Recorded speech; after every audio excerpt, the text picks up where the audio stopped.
familiar with the Kabbalah? I've heard something about it, but I'm not familiar with it, no.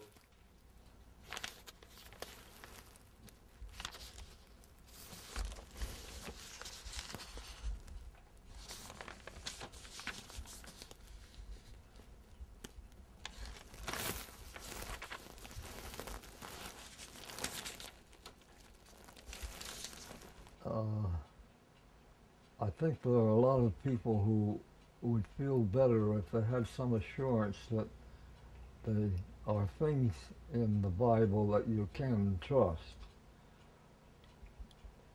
And as far as evolution goes, that doesn't interfere with creation.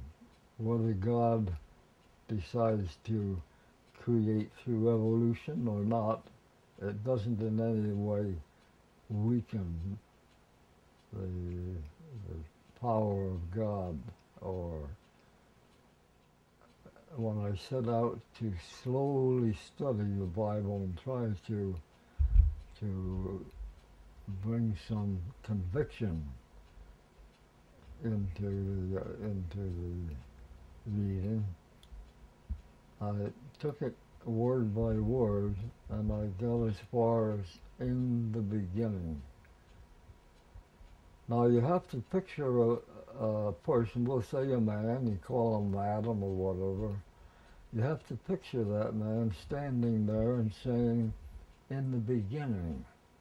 He has no background, no history, no books, nothing to go by. How can he think that there was something before the beginning? It's very confusing. And it caught me so that I just walked around trying to think what books I could look into. Had anybody else been puzzled by this?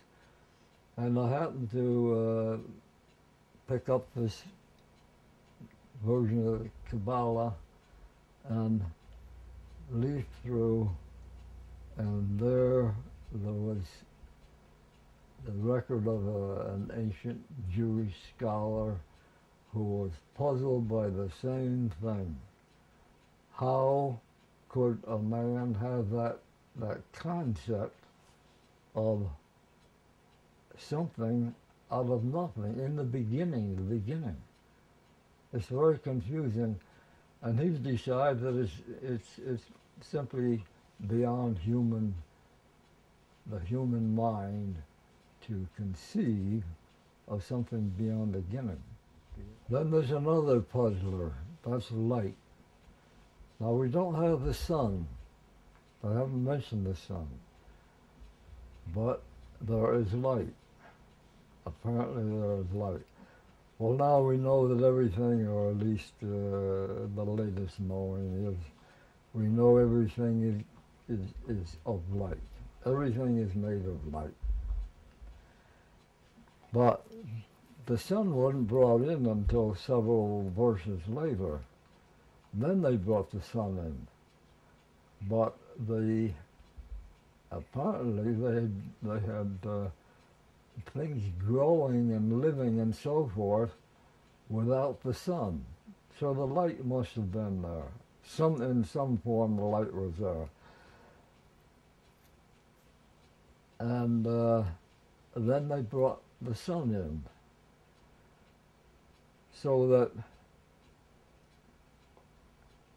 it indicates that the source of all life, being light, existed before the sun. The sun really is composed of light.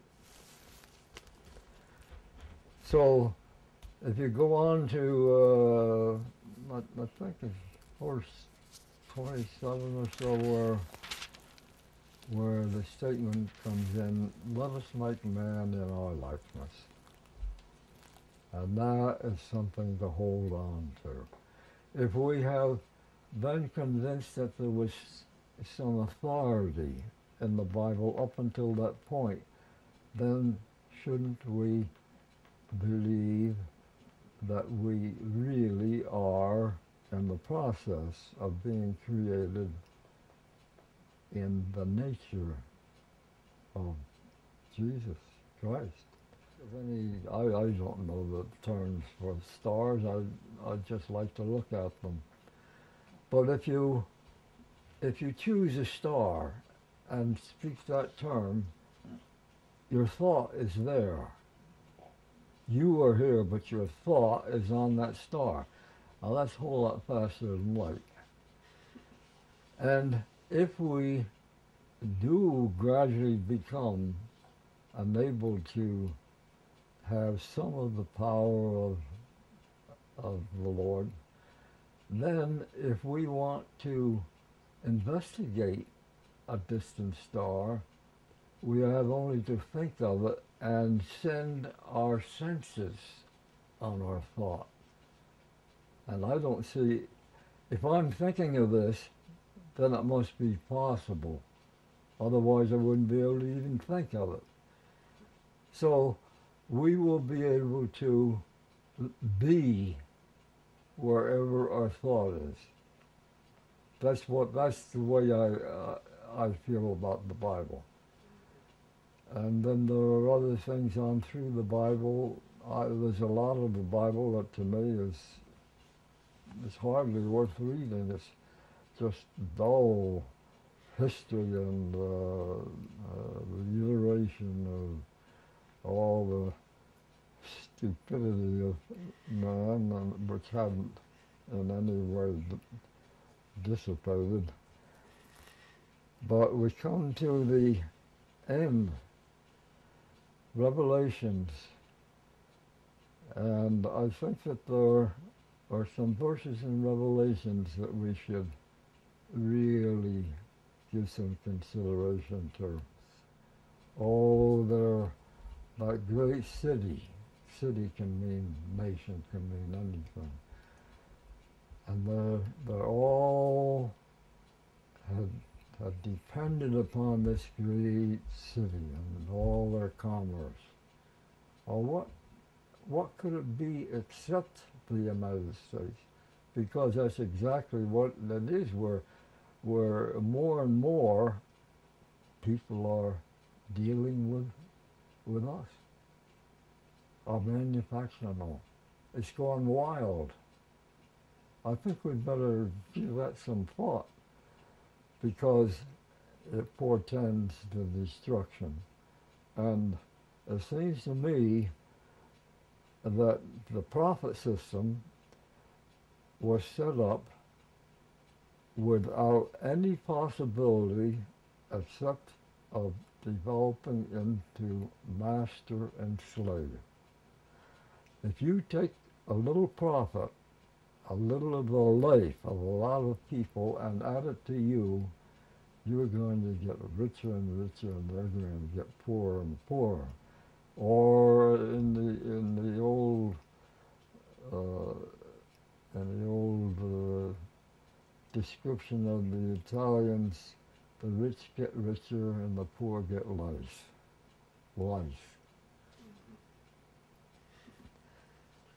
Well, I don't think I should go on anymore with the Bible. What I'm trying to do there is suggest that if you want to believe in the Bible, there's support. If you don't want to believe in the Bible, I'm very strong for individuality, and I certainly wouldn't debate it with you. If you've got a better answer than the Bible, I'd like to know about it, though. Now that's the opening of the book. I have to set that as a sort of a base of my thought.